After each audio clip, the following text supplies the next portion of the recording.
கோர்ட்ல ஜட்ஜி நீங்க 2 பேரும் மியூச்சுவலா பிரியறதுக்கு சம்மதமான்னு கேட்க, இல்ல எனக்கு டிவோர்ஸ் குடுக்கறதுல விருப்பம் இல்ல.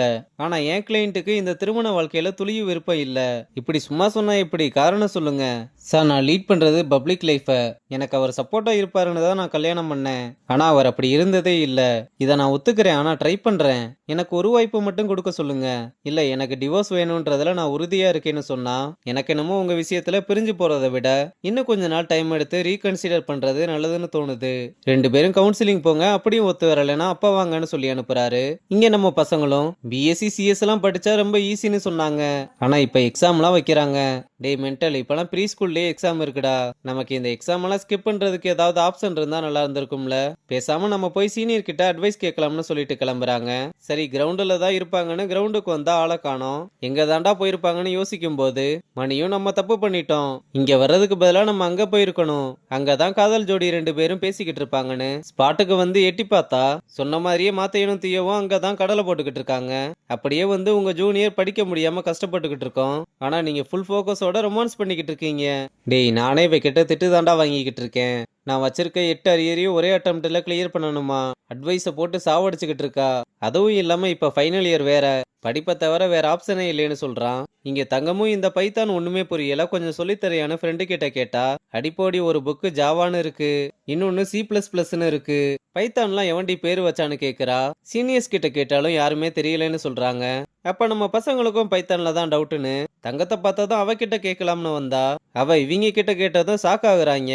தங்கம் நல்லா படிப்பான்னு சொன்னேப்பா, என்னாச்சு?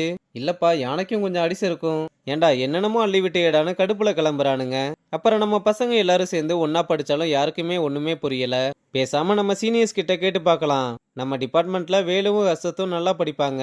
இல்ல அவனுங்க 2 பேரும் ஓவரா சீனை போடுவானுங்க, வேணாம். கேட்டுதான் ஆகணும், வேற வழி இல்லைன்னு எல்லாரும் சேர்ந்து வேலு கிட்ட வந்து எங்க எல்லாருக்கும் பெரிய மனசு பண்ணி கொஞ்சம் ஹெல்ப் பண்ணா நல்லா இருக்கும். ஆமாண்ணா எல்லா சப்ஜெக்ட்லயுமே நோட்ஸ் கொடுத்தீங்கன்னா நல்லா இருக்கும். எப்படா இப்படி வெக்கமே இல்லாம வந்து கேக்குறீங்க? கிரவுண்டுல நடந்த விஷயத்தெல்லாம் நாங்க மறக்கலடா. அது கிரவுண்டு, இது ஸ்டடீஸ், ரெண்டுமே வேற வேற தானே. ஓ இப்ப நீங்க எனக்கு பாடம் எடுக்கிறீங்கன்னு ஓவரா பேச விடுங்கடா, நம்மளே படிச்சுக்கலாம். இவன்லாம் ஒரு ஆளுன்னு வந்து கேட்டோம் பாரு, வாங்கடா போலாம்னு கூட்டிட்டு போறான். அப்ப வழியில மாத்தேன்னு பார்த்ததும் இவரை போய் எப்படா மறந்தோம்னு நோட்ஸ் கேட்டா, நானே வேலு கூட சேர்ந்து தான் படிக்கிறேன். அவங்கிட்ட கேட்டு பாத்தீங்களா? அங்க இருந்து தான் வர்றோம்னு சலிப்பா சொல்ல, சரி ஃபீல் பண்ணாதீங்க, அவங்கிட்ட நான் பேசுறேன். இல்ல வேணாம் நாங்களே பாத்துக்கிறோம்னு கிளம்புறாங்க. இங்க ரங்கனும் துளசியை பாக்குறதுக்காக சென்னை வந்து ஆட்டோல துளசியோட வீட்டுக்கு போய்கிட்டு இருக்கான்.